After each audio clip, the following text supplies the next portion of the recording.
All right. Hey there, everyone. I'm Daryl Stringer. Welcome to episode 10 of the Builder Photography Business Show. This is where I help photographers like you with photography, marketing, and pricing. Okay, in this episode, we're going to look at how to get started in real estate photography. And what I'll be talking about will also help you if you're making plans to move to a new city, or even if you're an established photographer who is staying right where you are. I think this process will be good for you as well, so stick around. And after that, we'll have an open question and answer time. So if you are watching live, feel free to drop any questions or comments below this video, and I'll share your comments during the show.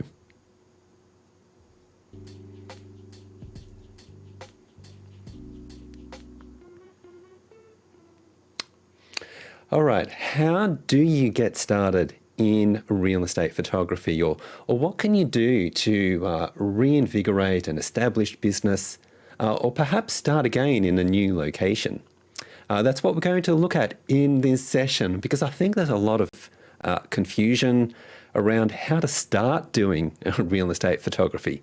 Photographers I've heard from think it's just about learning the right skills, but it's a lot more to it than that. So what we're going to look at also has application, I think, for photographers at any stage. So even if you've been doing real estate photography for 5 years or 20 years, I think it's always helpful to review where you are and look at the foundations of your business to see if there's more you can do there. But to start things off, if a photographer came to me and said, what do I need to do to get started as a real estate photographer?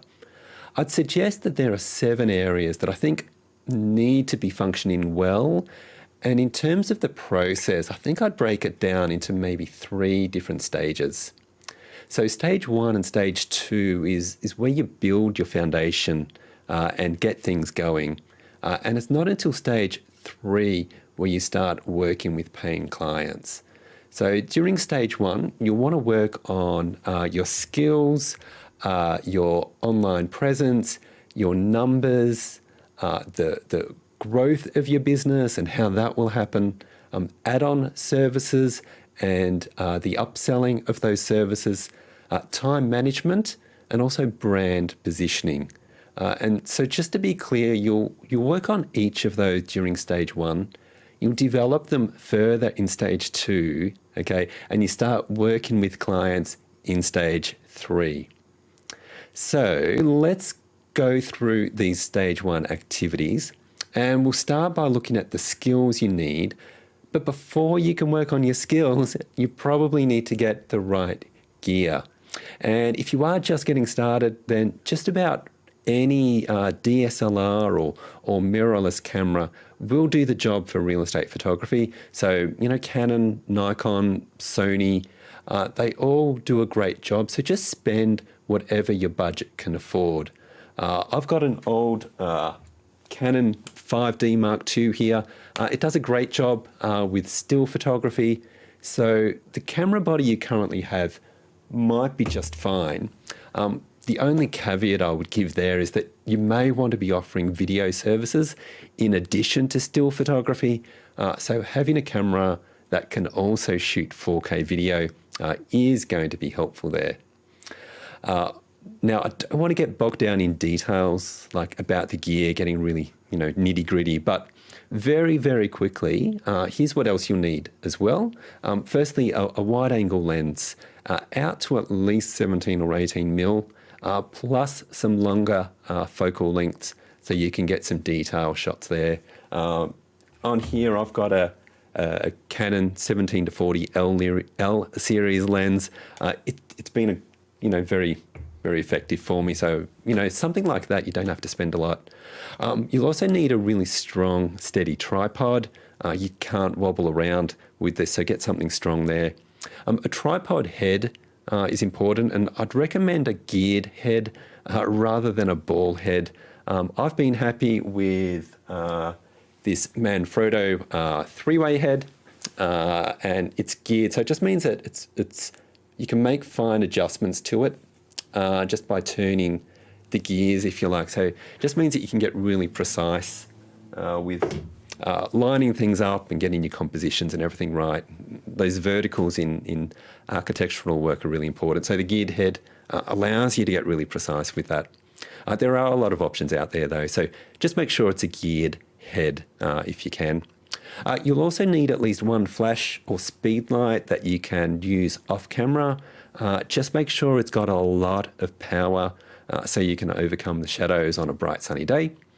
And finally, you'll probably need a way to remotely fire the shutter and something that operates over a Wi-Fi signal and allows you to review your shots remotely on a tablet or smartphone. It's a good option there.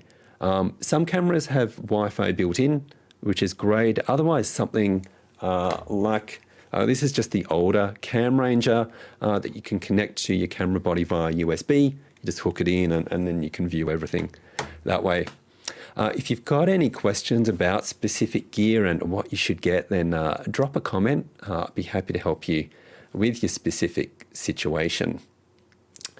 So how do you shoot interiors? Won't go into the details that deep now, but typically you'll shoot multiple exposures either with or without flashes, and then blend the images together in post or send the images to an editor. And if you want to learn more, I've got some videos outlining those techniques on my website at builderphotographybusiness.com. Or you can leave a comment here and I'd be happy to help out. And you'll find a lot of other great videos on YouTube as well for shooting real estate and interior photography. So that's a really good place to go just to get started with. What's important though, and this is the point I really want to get across, is that you want to get very good at what you do before you start selling your services. So don't start working with any clients until you can consistently shoot great images. It could get you in a little bit of trouble just in terms of like disappointing clients from the beginning, burning some bridges. You don't want to be doing any of that. Once you learn the basics of how to shoot, you'll want to start building a portfolio of images so you've got some content to put up on your website and your social media channels. So how you build that portfolio is up to you, but do whatever you can to get into some different homes and get a mix of shots in different lighting situations. So for example, maybe you could ask some friends and neighbours if you can shoot their home and work with people you know before you reach out to any potential clients. Doing this will not only expand your portfolio, which is awesome, it also gives you some experience, and really importantly, it will give you confidence to handle any situation you get with paying clients in the future. So build that portfolio. The next area to work on is your online presence. So you need to build a website that looks great because your website says a lot about you and your brand. So make sure it presents you the right way, as it's often going to be the first impression people have of your business. So does it make you look like a pro? Does it share the right message? Okay, so get your website looking really good in stage 1, and this is all before you start chasing clients. Now, if you are just starting out, then you'll need to be active on all of the social media platforms. Sorry, just checking something here.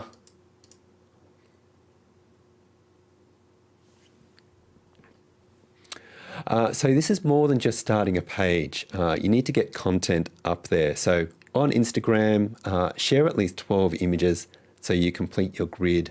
And do the same with Facebook, LinkedIn, and any other channel where your prospects hang out. And then you need to stay active on those social media platforms. So keep putting out new content every week so you've got something new up there all the time. Oops, let me just go back here. There we go. Next up, you need to know the numbers for your business. So you need to know what it costs you to do a shoot so you don't price yourself too low. That's a big mistake a lot of photographers make.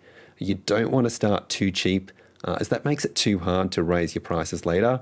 But you won't know if you're too cheap unless you dig deep into your numbers and know them inside out from the very beginning. So if numbers aren't your thing, and I understand that a lot of photographers find the number side difficult to process, get someone who is good with numbers to help you with that. The reason I say that is because your pricing is really important. So instead of starting off cheap while you learn the skills, it's probably better to learn the skills before you start selling your services, and then set your prices accordingly. So instead of saying, I want to be charging $250 for my photos, but I'm not good enough yet, so maybe you start off at $100, as you get going. Get your skills up there so that you bring enough value at $250 and charge that right from the beginning. That's going to set you up so much better, and you'll be pushing yourself and delivering more to your clients because you want to reflect that $250 price point from the beginning, and that's going to really help you as well. So I hope that kind of makes sense a little bit.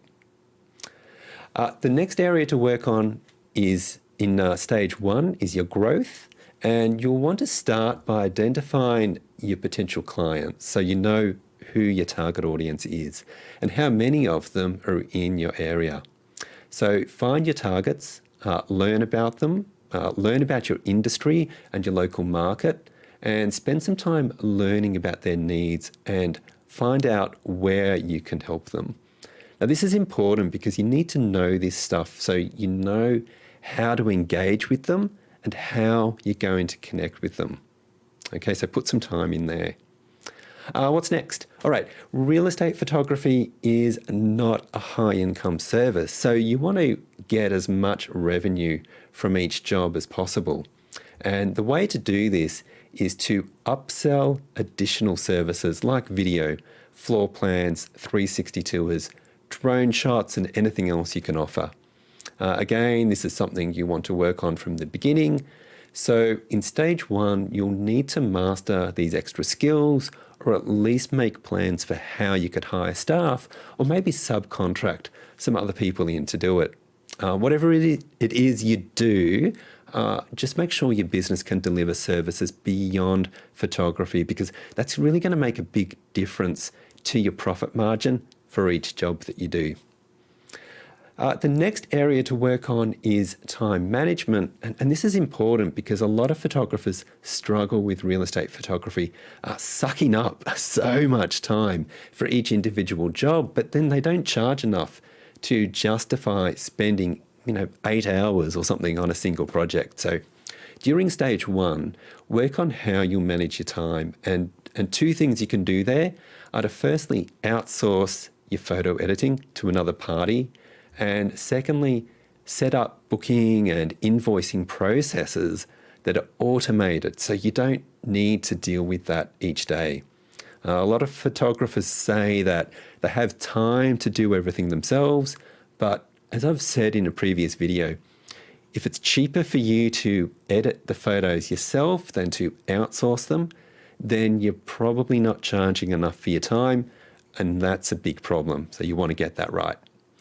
So at the very least, right, even if you choose to edit everything yourself at the start of your business, at least make sure that your rates are high enough that you can afford to outsource your image editing at any time in the future. Now, the final category to work on is your brand. So by that, I mean, identify the position you want to occupy in your market, and set the criteria by which everything you do needs to meet. Okay, you don't want to walk into your brand position by accident, so define it and be consistent with your brand across everything you do. Now, when thinking about your brand, also consider what makes you different. So what's your story? What's your background? You need to have a reason for why a real estate agent in your town or any other business should choose to work with you instead of any other photographer. And sharing your story and giving some depth to your brand is a great way to do that. For more on that, I did a video last year called How to Get Clients in a Saturated Market. So you might want to go and check that out for more on how to use your story. All right, so those are the 7 areas to work on. And I know it sounds like a lot of work, but I would be reluctant to start seeking clients until all of those areas were completed for stage 1. So you need to go in as a professional and you need to show competence across all 7 of those areas from the beginning. And if you do that, it's going to pay dividends for you later on. Now, the next stage is where you build upon what you did in stage 1. And this is where you start finalizing things before you start getting clients. So here's what you want to do. When it comes to your skills, keep on building your portfolio so you gain more experience and there are no surprises for you when you start working with clients. It's really, really important that you do that. The next area is your online presence. And this is where you'll want to continue creating content, your website, social media, and increase the frequency of your posts if you haven't done that yet. So make sure content is going out there a lot. Next up is your numbers. And stage 2 is where you might create your pricing material and your packages for your clients. So you want to get everything in order so it's really easy for you to share your pricing with someone when they request it, again, before you start working with clients. I would also add your real estate photography prices to your website. That's my view. We might talk about more about that another day though. Next up is the growth of your business. And in stage 2, you'll want to start very deliberately building connections with people. Now, how you do that is up to you. You could visit offices, you could make phone calls, send letters or postcards, whatever it is, but build a connection so that they at least know who you are. So that's all you're going for at this stage. Move from a point where you are unknown to a point where you are known. So you don't need to sell just yet, just build a connection. Next is upselling, and in stage 2, you'll want to build your upselling process. So for example, how will you encourage your clients to add extra services? Can your online booking process do what you want it to do? How will you upsell when clients call you on the phone? So these are all the things that you need to think about, even in those early stages of your business. All right, so we've finished stage 2. Now we move on to stage 3, and that's where you finally start selling your services and getting clients. Again, you don't want to move into this without first building that strong foundation underneath it all. So don't rush it. You do want to focus on doing things well, not just doing things fast. Okay, so in stage 3, this is where you'll go to those people you've established a connection with, and you'll make an offer to them to work with you. So don't sit back and wait for things to happen by accident. But if you know, firstly, that you've got a great service and that your business is running like a well-oiled machine, you can go out there and start getting clients. So this is where all of that work you put into stage 1 and stage 2, it's going to come through for you. Okay, does that make sense? All right, now, if you've got any questions about that process, please leave a comment. But basically, that's what it all looks like if you are starting from scratch.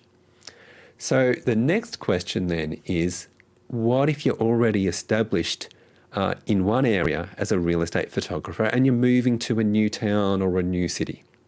Well, if that's you, then you should already have a lot of this done, but it might be worth reviewing each category and just make sure it's strong again. So for example, is your website as good as it can be?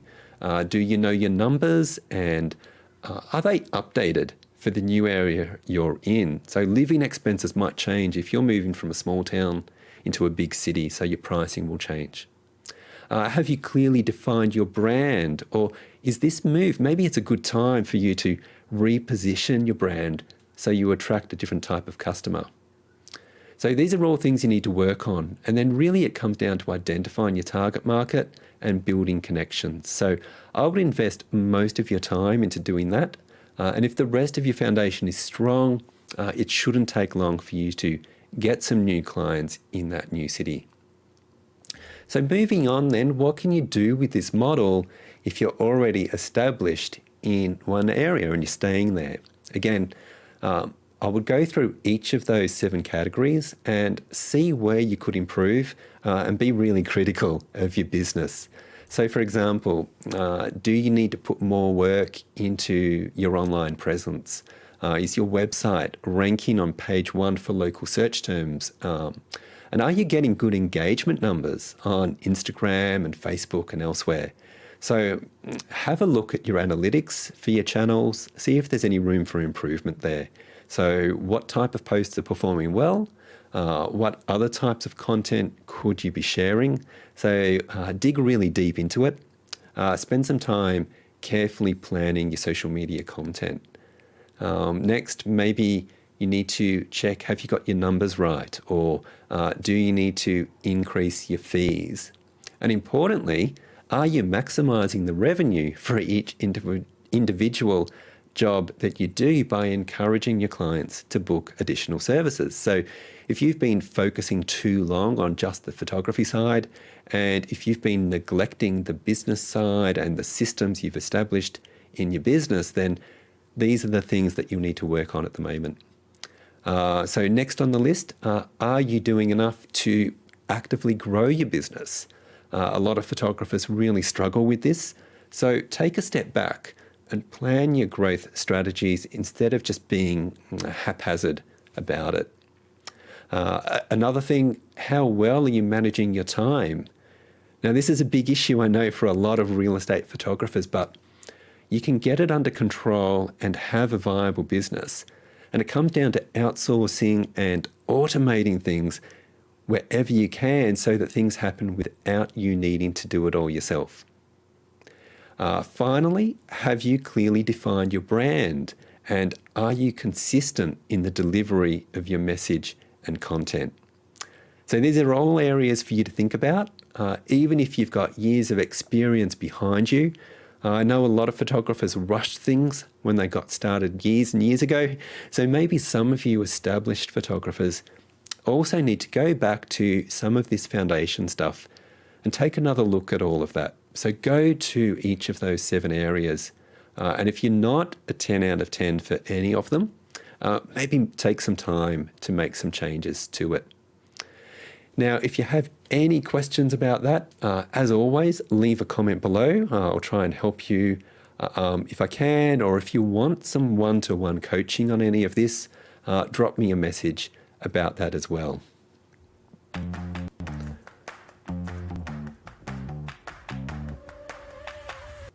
Okay, so now it's time for some Q&A. So if you do have any comments or questions about the ideas I just talked about, or any other questions that are on your mind, feel free to drop them in the comments now. If you're watching live, I'll just see if anything comes up.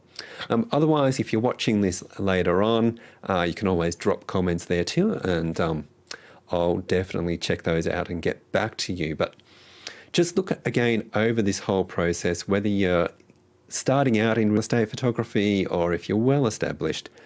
Go through each of those 7 areas and just check to make sure that you're doing things really, really well. And maybe there's some further questions you have about gear or about, getting things set up in terms of your pricing or getting your portfolio done. Drop me a question if you need some direct help with that, because there's so many different scenarios that could be going on, so it's a bit difficult to answer all of them.